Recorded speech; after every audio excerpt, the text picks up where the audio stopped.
Kini kita simak deretan informasi terpopuler dari situs cnbcindonesia.com dalam Hot News. Kita ke informasi yang pertama, di mana negara Arab ikut gagalkan serangan Iran ke Israel. Di mana Iran melancarkan serangan udara ke Israel sejak Sabtu malam 13 April lalu. Namun sejumlah rudal yang diluncurkan negeri Persia itu tidak berhasil masuk ke wilayah Tel Aviv. Beberapa rudal nyatanya telah dihancurkan oleh Yordania. Negeri Petra itu menyebut langkah ini untuk melindungi warganya dari roket dan drone Iran yang melintasi udara aman demi memasuki Israel. Sumber Yordania mengatakan kepada Times of Israel bahwa drone dijatuhkan di udara di sisi lembah Yordan di Yordania yang menuju ke arah Yerusalem. Lainnya dicegat di dekat perbatasan Irak-Suriah. Mereka tidak memberikan rincian lebih lanjut. Di lingkungan selatan ibu kota Aman, 60 km dari Yerusalem, beberapa drone terlihat jatuh. Selain itu, warga berkumpul di sekitar sisa-sisa drone besar yang diduga jatuh di kawasan komersial pinggiran kota Marj al-Hammam. Yordania juga sebelumnya menutup wilayah udaranya mulai Sabtu malam untuk semua pesawat yang masuk, berangkat, dan transit. Hal ini menurut para pejabat kepada Reuters adalah tindakan pencegahan jika terjadi serangan Iran melintasi perbatasannya. Dengan langkah ini, Iran pun bereaksi dengan keras. Mengutip Al-Arabiya, sumber informasi di Angkatan Bersenjata Iran menyebut Teheran sedang memantau situasi dan mengancam akan menembak rudal ke Yordania jika bekerja sama dengan Israel.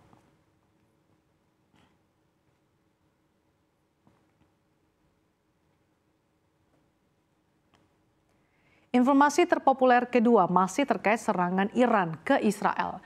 Israel memastikan akan merespons serangan 300 rudal dan drone Iran pada Sabtu pekan lalu.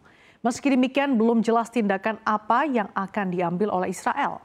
Dilansir The Guardian, Kepala Staf Angkatan Pertahanan Israel atau IDF, Legend Herzi Halevi mengatakan bahwa sejauh ini memberikan konfirmasi paling jelas sejak serangan itu bahwa Israel akan membalas. Kabinet Perang Israel bertemu untuk keempat kalinya dalam 2 hari terakhir pada Senin sore, ketika Perdana Menteri Benyamin Netanyahu, Menteri Pertahanan Yoav Gallant, dan mantan Menteri Pertahanan sekaligus saingan Netanyahu yang berhaluan tengah Benny Gantz kembali membahas bagaimana cara Israel dalam respons kembali aksi Iran. Juru bicara Keamanan Nasional Gedung Putih John Kirby mengatakan kepada CNN Internasional bahwa Joe Biden sudah sangat jelas tidak menginginkan perang dengan Iran dan tidak berupaya memperluas konflik ini. Menurut laporan Channel N12 News Israel, berbagai opsi dibahas dalam pertemuan yang berlangsung beberapa jam yang akan menunjukkan bahwa tindakan Iran telah melewati garis merah tanpa memicu respons yang lebih besar seperti yang diancam oleh Teheran. N12 melaporkan bahwa Israel bermaksud untuk berkoordinasi dengan Amerika Serikat mengenai tanggapannya, namun pemerintahan Biden telah berulang kali mengatakan bahwa pihaknya tidak akan mengambil bagian atau membantu serangan balik Israel.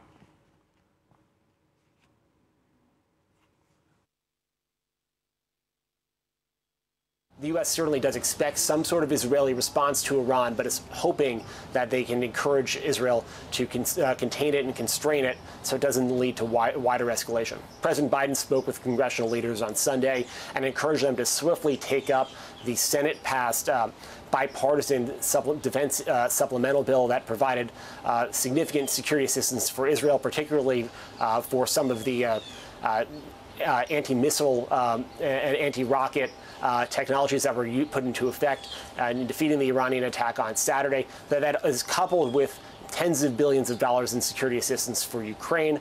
That has been stalled in the House for months now.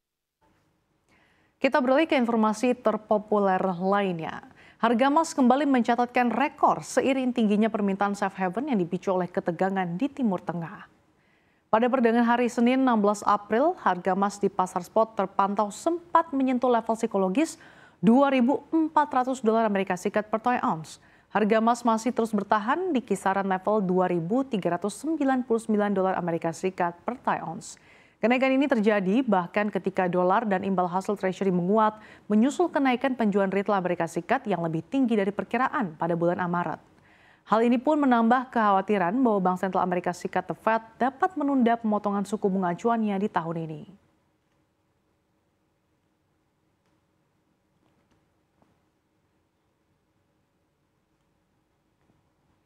Informasi terpopuler selanjutnya dari dunia gadget. Produsen telepon genggam atau handphone iPhone Apple kini tidak lagi menduduki sebagai produsen ponsel terbesar di dunia. Posisi teratas produsen HP terbesar dunia kini berhasil dikuasai oleh perusahaan raksasa asal Korea Selatan yaitu Samsung. Tergesernya posisi Apple ini karena penjualan ponsel iPhone turun sekitar 10% pada kuartal pertama tahun 2024. Hal ini disebabkan oleh semakin ketatnya persaingan dari para pembuat ponsel pintar Android yang mengincar posisi teratas. Menurut data dari perusahaan riset IDC pada Minggu 14 April 2024, penjualan smartphone global meningkat 7,8% menjadi 289,4 juta unit selama Januari hingga Maret, dengan Samsung menguasai pangsa pasar hingga 20,8% atau meraih posisi teratas sebagai produsen ponsel terbesar di dunia. Penurunan tajam penjualan produsen iPhone ini terjadi setelah kinerjanya yang kuat pada kuartal 4 2023, lalu yang saat itu menyalip Samsung sebagai pembuat telepon genggam nomor 1 di dunia. Namun kini perusahaan ini kembali ke posisi kedua dengan pangsa pasar sebesar 17,3%. Xiaomi, salah satu produsen ponsel pintar terkemuka di China, menempati posisi ketiga dengan pangsa pasar 14,1% selama kuartal pertama 2024.